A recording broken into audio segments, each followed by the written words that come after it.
Gente, estão felizes? Estão empolgados? Hoje é domingo, né? Então nós tivemos sexta e sábado e agora falta segunda e terça. Então domingo é o exato dia que é a metade da conferência. E Abacuque diz: Senhor, aviva sua obra no meio dos tempos. Então sabe o que significa? Nada. É só um quebra-gelo de a gente começar isso. Foi boa essa piada. Eu já usei ela em uma outra vez aqui.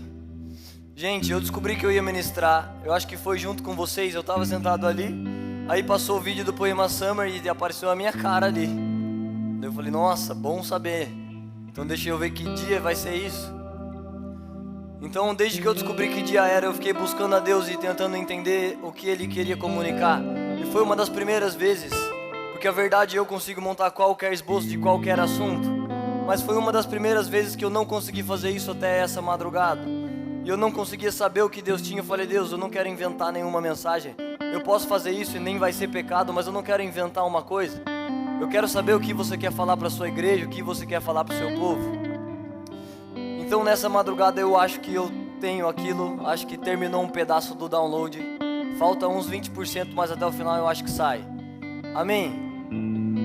A única coisa que eu precisei para descobrir isso e que eu preciso para que isso seja entregue é que a gente esteja de ouvidos abertos. Vocês estão com ouvidos abertos? Sabe que existem algumas pessoas que são atrapalhadas de terem os ouvidos abertos? Esses dias eu estava falando com um cara e ele me perguntando coisas de Deus. Daqui a pouco ele estava chorando e falou assim, cara, se alguém me visse aqui falando com você, ninguém ia acreditar. Porque você tá cheio de tatuagem, você tem metade da minha idade. E eu nunca ouvi coisas desse tipo. Então, essas pessoas que falam de Deus pra mim jamais iriam sentar com você. E elas nem iriam querer que eu fizesse perguntas, coisas pra você. Então elas eram atrapalhadas porque elas não puderam enxergar que, quem sabe, atrás de um menino exista um Deus morando por aqui. Quem sabe, atrás do carpinteiro Jesus de Nazaré, os fariseus olharam e disseram, não, esse daí não é o Filho de Deus. E eles olhavam nas escrituras e eles leram Isaías, eles leram que nasceria um homem que iria separar luz e trevas, nasceria um homem que levaria sobre as costas as nossas feridas, as nossas enfermidades, eles leram tudo isso. Mas quando esse homem chegou de carpinteiro e um homem humilde, simples, e nasceu na manjedoura, eles olharam e disseram, não pode ser isso.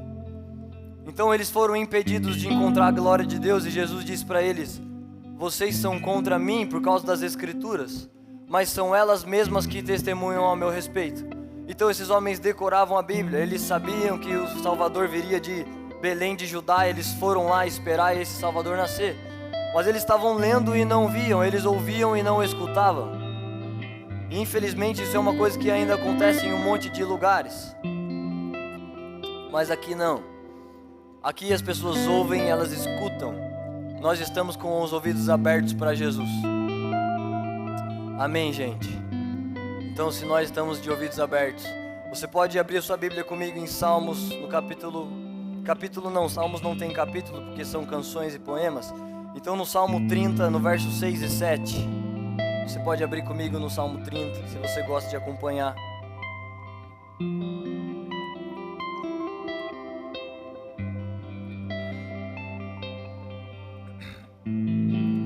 Olha só o que Davi está dizendo aqui. Davi está contando isso pra gente, olha como ele escreve. Quanto a mim, dizia eu na minha prosperidade, jamais serei abalado. Tu, Senhor, pelo seu favor fizeste permanecer forte a minha montanha. Então apenas voltaste o rosto, e eu fiquei logo conturbado. Eu vou ler na NVI. Quando me senti seguro, eu disse, jamais serei abalado. O Senhor, com o seu favor, me deu firmeza e estabilidade. Mas quando escondestes a tua face, fiquei aterrorizado. Desde a primeira vez que eu li esse verso, ele me chocou demais. Eu oro algumas vezes e eu sempre oro comigo. Eu já orei aqui, Jesus, ninguém quer te usar aqui. E quando eu estou dizendo isso, o que eu estou orando é, ninguém quer te usar para ter prosperidade, uma casa, uma família, dinheiro, ministério, influência, relevância. Ninguém quer te usar por causa disso, Jesus. O Senhor não é um meio para o nosso sucesso pessoal. Nós não estamos adorando para o Senhor dizer, olha que bonzinho, eu vou pôr um dinheiro. vou dar seguidores para Ele. Nós só estamos adorando porque você é digno, porque você merece. Então esse lugar que muitos de nós queremos chegar, Davi estava nesse lugar. Ele tinha todo o dinheiro, toda a autoridade, toda a fama, toda a honra. Ele era o rei de Israel.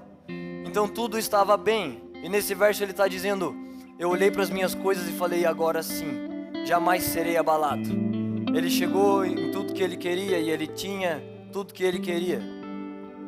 E ele diz que quando ele pensou isso, o rosto do Senhor se virou. Então ele ficou desesperado. E o que eu sempre oro, eu falo, Jesus, eu não quero te usar, é porque eu me pergunto, será que nós vamos nos desesperar? Se você está aqui por causa de dinheiro, fama, um bom emprego e relevância, então a hora que você tiver isso, se o rosto de Deus se virar, será que você vai ficar desesperado ou você vai dizer, tudo bem, tanto faz para onde Deus está olhando, desde que eu esteja no lugar que eu quis, desde que eu tenha alcançado tudo aquilo que eu sonhei? Como Dan Duque diz, ele diz, se o Espírito Santo fosse tirado da terra hoje, muitas igrejas iriam continuar exatamente do mesmo jeito. A hora do culto, então, um ofertório. Então elas não têm uma sensibilidade com o Espírito Santo, elas só estão seguindo toda aquela doutrina que a igreja tem que fazer. Então quando eu vi Davi fazendo isso, Davi era um homem, um gesto de suas mãos, e legiões de homens iriam se mover para guerrear pela palavra que ele disse. Então ele, com toda a autoridade e poder, estava tudo bem do lado de fora, e no mundo invisível ele sentiu o rosto de Deus se escondendo dele. E estava bem, tudo bem na minha vida. A hora que eu li isso, eu falei, Deus, será que eu me importo com o seu rosto? Será que eu me importo que se o Senhor não olhar eu vou ficar desesperado? Ou eu estou feliz com uma igreja e um título e eu fico lá e eu ganho, e eu faço minhas coisas e tenho dinheiro e pessoas? Então eu sempre oro isso fazendo um autoexame de que se eu realmente estou aqui pelo rosto de Deus. E Davi foi um homem que teve uma história com Deus. Se a gente congelar momentos ruins da história dele, ele foi adúltero, ele matou pessoas, ele enganou pessoas, ele mentiu. Você vai ver isso por toda a trajetória dele. Agora ele foi um homem de uma história com Deus. E uma história, a sua história com Deus nunca vai ser assim. É uma triste notícia, eu acho. Eu gostaria que ela fosse assim, ó. Sabe, um gráfico estável e tá sempre tudo bem. E nós estamos emocionalmente bem e tá tudo certo. Mas isso só vai acontecer quando você morrer. Até lá a sua história fica fazendo altos e baixos, como fazia de Davi. Então nós estamos no carnaval sentados ouvindo bons pregadores. Vilas Boas destruiu, estava com saudade de ouvir ele. O Leandro, fazia tempo que eu não ouvia. O Leandro veio aqui, arrebentou, não sei se você estava aqui, mas meu Deus, eu falei, Deus, o que sobra para falar agora? O que eu vou falar amanhã? Esse cara veio, fez tudo já que precisava fazer. Então nós estamos aqui vivendo buscando coisas em Deus, mas a nossa história com Deus não vai ser só essa. Eu queria que a conferência durasse 365 dias. É gostoso você acordar e pensar, hoje à noite eu vou na igreja. Então na sexta, hoje à noite eu vou na igreja, sábado eu vou na igreja, Mas uma hora isso para. E a nossa história não é só de alegrias, adorações, palavras e tudo bem, mas a nossa história oscila, a nossa história tem vários altos e baixos. Ou não tem, gente, é só a minha. Faz assim se a sua história tem altos e baixos. Isso, me ajuda. Então seria bom pra gente, humanamente, se a gente fosse tão corretinhos e tudo legal. Mas pena que não é. Pena que a nossa história é marcada por vários pontos. Mas o que eu queria dizer com isso, o preço que você paga de montar uma história é o tempo. Uma das coisas que nós mais ministramos aqui, nós não reverenciamos dons, talentos, habilidade, eloquência, poder humano. Sobem homens de muito poder aqui e homens de poder na nação, mas nós não os respeitamos por causa disso. Eu já sentei com um monte de homens que eles pregam por 5 horas, uma eloquência monstra, uma coisa, e ele ficava olhando pra mim do tipo assim, você não tá impressionado comigo? Você não vai dizer nada, que eu sou um grande homem? E eu dizia no olhar, não. Eu não respeito pessoas por causa de dom, talento. Deus distribuiu seus dons. O dono dos dons é Deus, Ele distribui como Ele quer. Dons não comprova ninguém, mas o que comprova é integridade, caráter, santidade. Uma história é o que comprova um homem. Uma vez a gente estava num restaurante com um pregador que está começando a pregar, mas ele já tem muita fama e muita relevância. Então ele disse assim na mesa, só tem um pregador jovem que eu respeito nessa nação. E alguém perguntou, quem que é? Daí ele falou, fulano de tal. E ele falou assim, no Brasil só respeito ele. E pra sorte dele eu tava mastigando. Porque eu ia falar assim, man, você só respeita ele?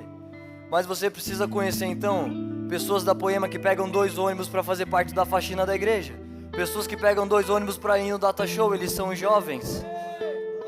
Você devia também respeitá-los, eles não estão aparecendo, as pessoas não sabem o nome deles.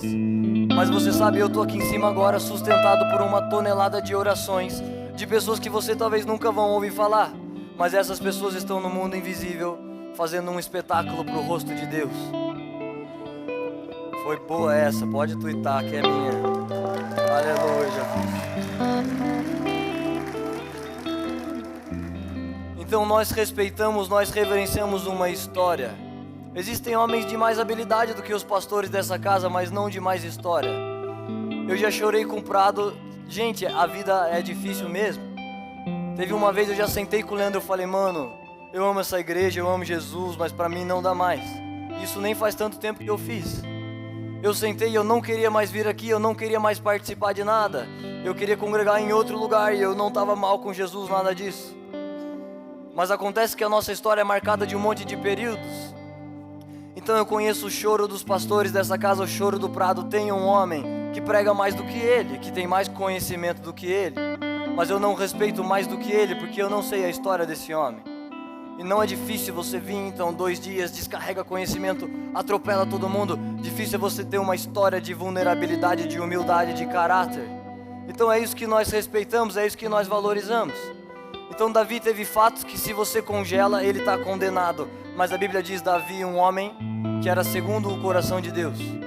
A história de Davi era um homem apaixonado por Deus. Ele fez um monte de coisas erradas, mas a hora que um profeta confrontou e disse, Davi, Deus te abandonou. Você pegou uma mulher de um cara e Deus te abandonou? Davi era rei, sabia que Davi podia até mesmo mandar matar esse profeta e ocultar o pecado dele, e ninguém nunca iria saber. Mas Davi disse, Deus me abandonou. Davi entrou num jejum e rasgou suas vestes.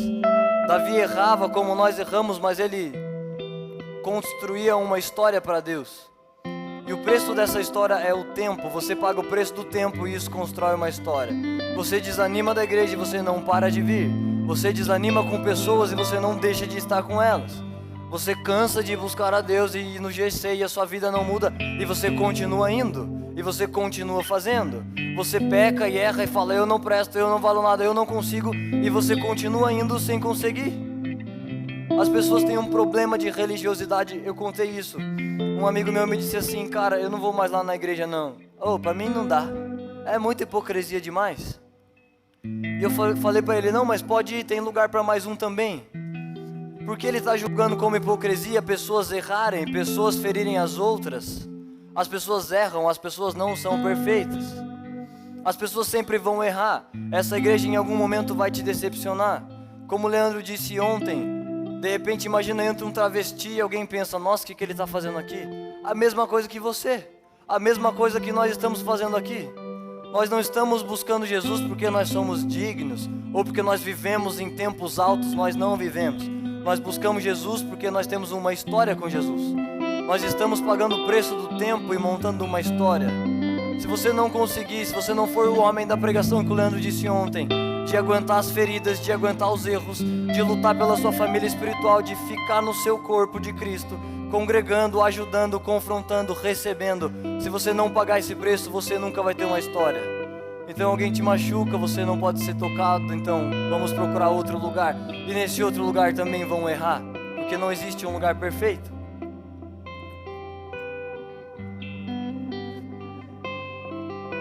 Uma vez, faz um tempo isso, eu estava prestes a pregar aqui, devia faltar 1 dia ou 2. E eu estava acompanhando o Mark, que ele estava aqui no Brasil resolvendo umas coisas dos médicos e tal. E eu estava tão mal. Eu estava na fila médica do hospital chorando, esperando ele lá ele entrar, fazer as coisas. Eu estava emocionalmente péssimo e estava triste. Falei, Deus, o que eu vou falar? Eu estou com medo de subir no púlpito e nem terminar a mensagem e começar a chorar, me distrair. Eu montei um plano, se tudo desse errado, eu chamava o louvor e começava a orar. Mas eu estava tão ruim que eu falei, a gente foi tomar um café, eu falei, Mark, eu estou péssimo. Você tá vendo o jeito que eu tô emocionalmente ruim. E eu não tô falando de pecado, tá, gente? Mas eu estava mal com Deus, mal com as minhas circunstâncias. E eu falei, Mark, você acha que eu devo pregar? Eu tô com medo de subir lá, mas agora não dá mais tempo direito de chamar alguém. Mas eu não sei se é correto, eu tô péssimo, eu vou pregar em cacos para as pessoas. E eu tava olhando ele chorando no café e ele me disse, cara, você sabe o que eu penso? É porque muitas vezes é assim que eu prego. É porque se eu só for pregar quando eu estou bem e feliz e com as coisas em ordem, eu acho que eu não iria pregar a maioria das vezes. Então são homens que sofrem, eles têm história com Deus. Sabia, os pastores não têm o direito de não vir, eles têm que vir. Se você não quiser fazer ofertório, você tem que fazer, porque as pessoas precisam ser ensinadas. Se você não quer pregar, você tem que pregar. Você tem que fazer de qualquer maneira a sua história com Deus. Nós cantamos, eu deixei as carroças para trás, você queimou elas. Não dá mais para voltar atrás. Vocês acham que eu penso que tudo que eu prego é bom? Que todas as pregações são boas? Tem coisa que eu falo, nossa, que viagem. Não dá mais tempo de voltar, eu tenho que continuar. Eu tenho que pregar, eu tenho que subir. Não tenho direito de não fazer. Então algumas pessoas olham e elas queriam ter títulos e elas talvez não percebem. Quanto mais título você tem, menos direitos você tem e mais responsabilidades você tem. Se você é um membro, você pode ficar triste e parar de ir no GC, você pode não vir na igreja. Mas um pastor não pode não pregar, ele não pode não fazer. Pergunta para os líderes de GCs de vocês, se a vida deles está assim e eles sempre estão lá sorridentes no GC. Que maravilha, entra aqui na minha casa, bagunça, fica falando, vai embora tarde, eu quero dormir, vocês ficam aqui. Eles não estão sempre assim, mas eles não têm mais esse direito. O GC precisa abrir. As pessoas precisam lá e precisam ser tocadas e precisam ouvir sobre Jesus. Então, uma coisa que essa mensagem carrega é um convite. Você não precisa de um título para abrir mão dos seus direitos. Você pode aí sentado abrir mão dos seus direitos. Você pode fechar contratos com Deus e dizer, Deus, eu não saio daqui. Eu não paro de te buscar, eu não paro de ir no GC, eu não paro de ler a Bíblia. Eu não paro de andar com as pessoas dessa casa. Se elas me ferirem, eu não paro, eu vou ajudar. Eu estou aqui nessa história e não saio nunca mais. Você pode sentado aí fazer isso e abrir mão dos seus direitos. Se você quer ser um líder, um pastor, você faz isso, você já vai ser. Líderes têm muitas responsabilidades e poucos direitos. Você pode fazer isso agora. Então nesse dia o Mark terminou dizendo, então sabe, eu acho que você deve ir, porque foi para isso que Deus nos chamou. Então nessa hora eu penso o rosto de Deus me olhando e do tipo, vai, faz o que você tem que fazer. E eu nunca fico preocupado com uma mensagem, com uma carreira, com um ministério. Eu estou preocupado, será que o rosto de Deus está gostando, Ele está olhando? Eu sempre tento me preocupar com isso. Será que o rosto de Deus está voltado para aquilo que eu estou fazendo? Ele está me olhando, porque se Ele não tiver, eu preciso dar um jeito de ficar desesperado. Porque Apocalipse diz, naqueles últimos tempos o amor de muitos se esfriaria. E o amor pode se esfriar e tudo continua normal do lado de fora. Como Jesus disse para Laodiceia, as obras de vocês são boas. Vocês ainda estão fazendo, vocês têm zelo e habilidade, mas vocês abandonaram o primeiro amor. Você continua com zelo porque você sabe que Jesus é real. Você continua vindo na igreja porque você agora é um crente. Mas você não queima mais de amor por Ele. Você não está tão preocupado se o rosto dele está te olhando. Você está preocupado se as coisas vão andar no trilho e se vai estar tudo bem e se você é de Deus. Então, quando nós estamos olhando para o rosto de Deus e preocupado com se Ele está nos agradando, a nossa história, nós continuamos pagando o preço do tempo e montando a nossa história. Existe um jovem pregador, um dos maiores avivalistas do Brasil, se chama João Paulo. Ele tem um movimento chamado Céu na Terra Movement. E todos os meses milhares de pessoas vão na praça ver aquilo que está acontecendo na praça de Brasília. Ele chama um monte de pessoas para pregar lá e ele iniciou esse movimento. E desde que ele iniciou até hoje, o índice de suicídio diminuiu significativamente na cidade. Então ele é um grande avivalista. E esses dias ele postou uma foto com um monte de caixas de remédio na mão. Ele tem uma história terrível de família, uma das piores que você poderia ouvir sobre pai e mãe. E ele desenvolveu síndrome do pânico, depressão, um monte de problemas. Então o grande pregador, avivalista das nações, estava lá com um monte de remédios de síndrome do pânico, remédios de tarja preta. Ele não é herói. Os pastores dessa casa não são heróis, os líderes não são. Eles só estão pagando o preço do tempo. E estão montando uma história. O João Paulo abriu a vulnerabilidade para a igreja, mas hoje ele não usa mais. Ele usou por um tempão, mas ele não parou, ele continuou a história dele. Ele continuou pregando, ele continuou amando Jesus. Ele não olhou para os defeitos dele e congelou. Deus, não acredito, matei o cara, fiquei com a mulher dele. Ele não congelou essa cena, ele continuou amando Jesus. Então o convite da mensagem é de você abrir mão do seu direito de ficar triste. Se você peca, continua. Eu ia falar do Nemo, continue a nadar. É nadar que eles falam? É, né? Então continua. Se alguém te machucou, continua. Se você errou com alguém, continua. Se você não se sente digno, continua. Pagar o preço do tempo, você vai ter uma história com Deus. A sua história não pode ser só de momentos felizes. Nós queremos recompensas e as coisas que são a recompensa do secreto, mas essas recompensas moram dentro das adversidades. Você só desfruta das recompensas. Davi só desfrutou do trono porque enfrentou a adversidade chamada Golias. Bem que podia ter um outro jeito, mas não tem.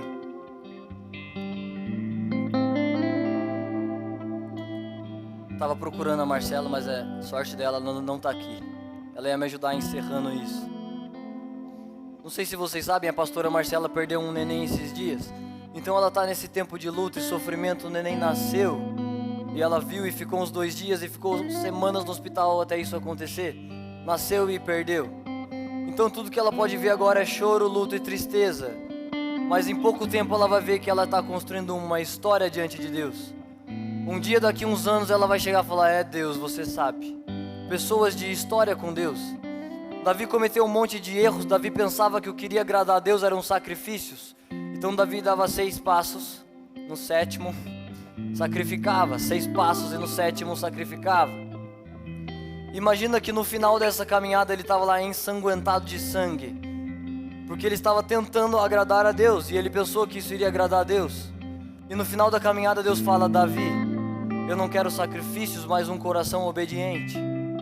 Mas ele fez uma história com Deus. No sofrimento dele, nas angústias dele, ele estava construindo uma história com Deus. E pode parecer para você, no seu sofrimento, na sua angústia, na sua tristeza, que Deus não está mais com você. E é por isso que o mundo não está nem aí para Deus, e o mundo parece que esqueceu a Deus. Eles estão lá no carnaval e eles falam: se Deus estivesse aí, não tinha fome na África. Se Deus estivesse, eu não tinha perdido meu filho. Se Deus estivesse, eu não estava pobre sem dinheiro. Se Deus estivesse aí, o mundo não estava tão ruim. E eles parecem esquecer de quem Deus é, do que Deus fez. De que tudo que eles precisavam, Jesus já fez. Não tem mais o que Ele faz, Ele já fez. Ele escreveu a Bíblia, está tudo pronto. Ele morreu na cruz, o sangue dele nos salvou.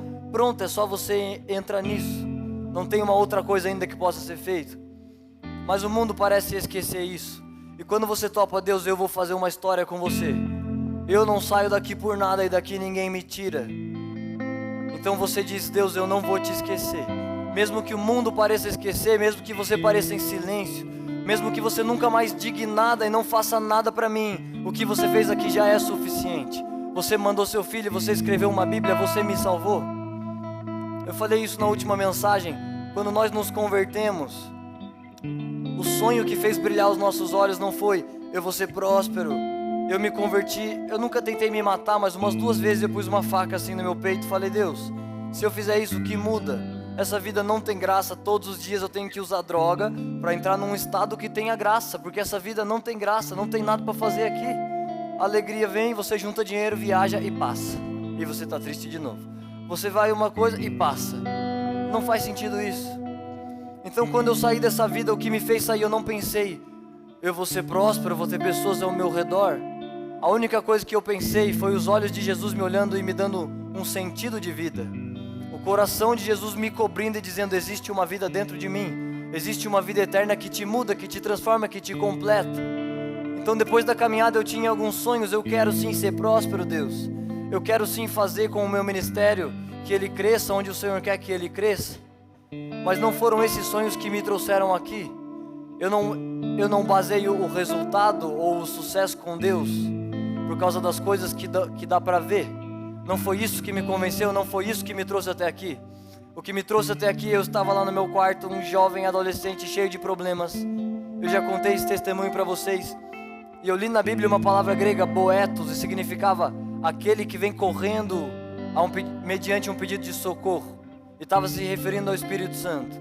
Então depois daquele dia eu sempre dizia boetos.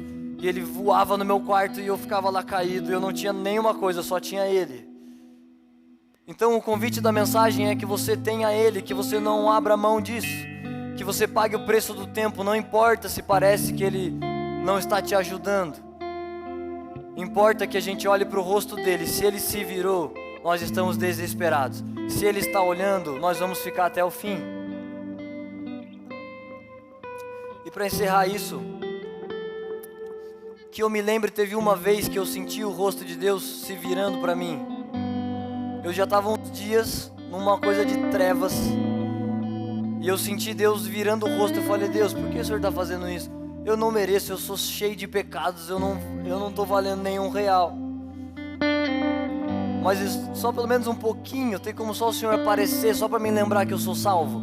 Porque eu não sinto mais a alegria da salvação, eu não sinto mais nada. E eu estava lá dias só esperando o momento que Deus ia voltar, e Deus não voltava nunca, e eu sentia o rosto dele escondido. Então como ele não voltava, eu fui lá no quarto, eu sei fazer 3 notas no teclado, e eu fui arrastado. Eu não sei se você sabe como é ficar sem a glória de Deus depois de você experimentar. Um dia eu vi um amigo meu, ele tinha acabado de se desviar. Não estou dizendo assim, se desviar de cair num pecado, se desviar de dizer no coração, Deus, não te quero mais, eu vou viver isso daqui mesmo. E quando eu olhei, eu fui lá visitar ele, ver como ele estava. Quando eu olhei a cara dele, eu já comecei a chorar, porque eu nunca tinha visto um homem que estava vivo e agora estava morto. Como as pessoas que estão lá no carnaval, elas pensam que estão vivas, mas elas estão mortas. A igreja é a arca de Deus protegendo a noiva, mas se você abre a janela, você vê o dilúvio tá roubando todo mundo, e eles pensam que estão vivos. E eu olhei, esse meu amigo sem Deus seria menos doloroso se eu visse ele espalhado na Dutra, cheio de sangue, com os membros cortados, porque então ele estaria salvo. Mas ver os olhos dele vazios de Deus cortou meu coração. É a pior coisa que você pode experimentar. E nesses dias era como se a glória de Deus não estivesse comigo. Eu estava pior do que se eu tivesse perdido tudo, porque eu não estava mais sentindo Deus. Eu fui arrastado no teclado, falei, vou fazer qualquer coisa aqui, só sabia 3 notas. Então comecei a fazer aquelas notas e lembrar dos meus pecados e das minhas coisas. Falei, Deus, eu sou terrível. Mas eu lembro que tinha um cara terrível, um profeta da Bíblia chamado Isaías. Ele disse para você, Deus, eu não posso te ver, porque eu sou um homem de lábios impuros. Então eu não tenho nada de te oferecer, Deus. Eu tenho lábios, olhos, mentes, eu sou completamente impuro. A minha vida está uma droga, mas pelo amor de Deus, eu só quero te sentir, eu só quero te ter de novo. E eu lembrei de Isaías e toquei aquela nota. Eu vou fazer um pedaço daquela canção que eu cantei aquele dia. Como é mesmo? Eu comecei a lembrar, eu estava tão sujo e distante de Deus, que eu falei, Deus, eu sei que existem umas brasas que purificam um homem, porque essas brasas purificaram os lábios de Isaías. Não é pela dignidade dele, não é pela conduta dele, mas é por causa do Senhor. Então ele falou, eu sou um homem de lábios impuros, e Deus mandou que serafins fossem lá e com brasas vivas tocassem os lábios dele. E os lábios deles foram tocados e pronto, ele estava limpo. Então eu comecei a cantar. Não sei se eu vou conseguir entrar no tempo certo. Vou começar de novo. Que brasas são essas? Que poder é esse? Porque Isaías, e por que não eu? Eu não sei cantar, tá, gente? Eu só tô tentando fazer no tom, pelo menos. Aí eu falei, Deus, que brasas são essas que livraram um homem e purificaram ele? Por que Isaías e por que não eu? O que ele fez que eu não fiz? Eu sei que ele não era um homem bom, ele não tinha nada para te dar, e eu não sou um homem bom, e não tenho nada para te dar, mas ele chamou sua atenção. O Senhor teve que limpar ele, então me limpa pelo amor de Deus. E gente, eu fiquei um tempão cantando isso e não acontecia nada. Eu falei, Deus, pelo amor de Deus, não faz isso comigo. Não esconde seu rosto de mim, Deus.